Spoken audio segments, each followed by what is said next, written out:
ഇനി കേട്ടോ, ഹിജ്റ 737 വഫാത്തായി പോയ ഇമാം ഇബ്നുൽ ഹാജ് റളിയല്ലാഹുവിന്റെ കിതാബാണ് കിതാബുൽ മദ്ഖൽ. ആ കിതാബുൽ മദ്ഖലിന്റെ 1-ാം വാള്യം അതേ 253-ാമത്തെ പേജിൽ ഇമാം ഇബ്നുൽ ഹാജ് റളിയല്ലാഹു അൻഹു അതാ രേഖപ്പെടുത്തുന്നു.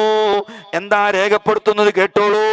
ഞങ്ങള് അല്ലെങ്കിൽ ഇവിടെ തലയെക്കെട്ട് കെട്ടിയ മൊയ്ലാക്കന്മാർ, ഉസ്താദുമാർ സാധാരണക്കാരായ ആളുകളെ പറ്റിക്കുകയാണോ? അല്ല, കേരളത്തിലോ കർണാടകത്തിലെയോ ജീവിച്ച മൗലവി ഉസ്താദുമാർ ഉണ്ടാക്കിയതാണോ?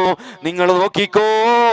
ഇമാം ഇബ്നുൽ ഹാജ് റളിയല്ലാഹു അൻഹു കേരളക്കാരനല്ല, സമസ്തക്കാരനല്ല, കർണാടകത്തിൽ ജീവിച്ച ഒരു മൊയ്ലാറല്ല.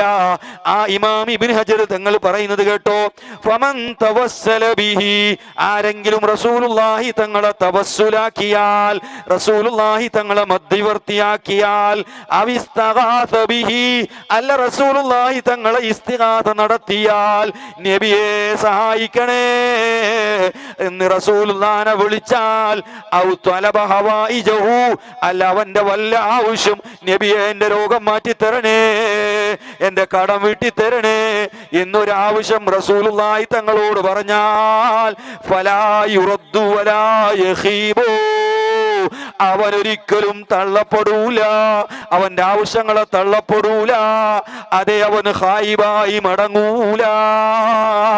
കാരണം എന്ത്? ലിമാ ഷഹിദത് ബിഹിൽ മുആയനതു, അതിന് ഒരുപാട് ദൃശ്യസാക്ഷികളായ തെളിവുകളുണ്ട്.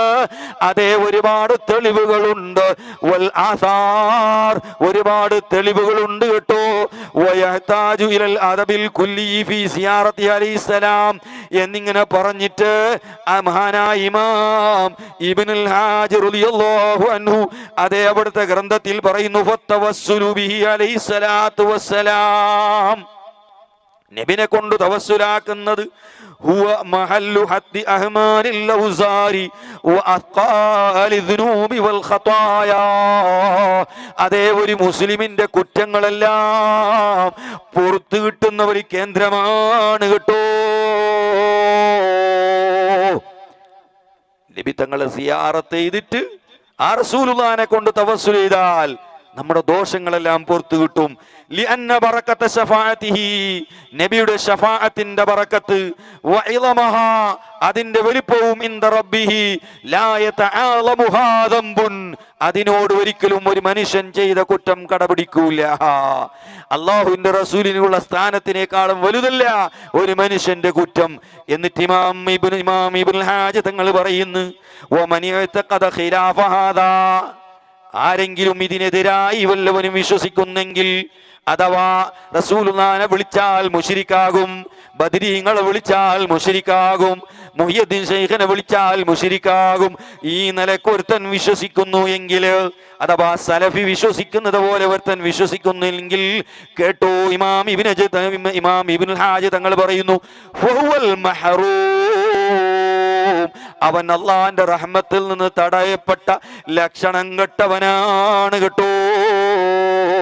റസൂലുള്ളാഹിനെ വിളിക്കാൻ പാടില്ല, ബദരീങ്ങളെ വിളിക്കാൻ പാടില്ല, മുഹ്യിദ്ദീൻ ശൈഖിനെ വിളിക്കാൻ പാടില്ല, വിളിച്ചാൽ മുശ്രിക്കാകുമെന്ന് വിശ്വസിക്കുന്നവൻ അള്ളാന്റെ റഹ്മത്തിനെ തൊട്ട് തടയപ്പെട്ടവനാണ് കേട്ടോ. ആരാ പറയുന്നത്? ഞങ്ങളല്ല കേട്ടോ, ഇമാമിങ്ങളാ പറയുന്നത്. അവിടുത്തെ ഇമാം ഇബ്നുൽ ഹാജ് തങ്ങളുടെ കിതാബുൽ മദ്ഖലിലാണ്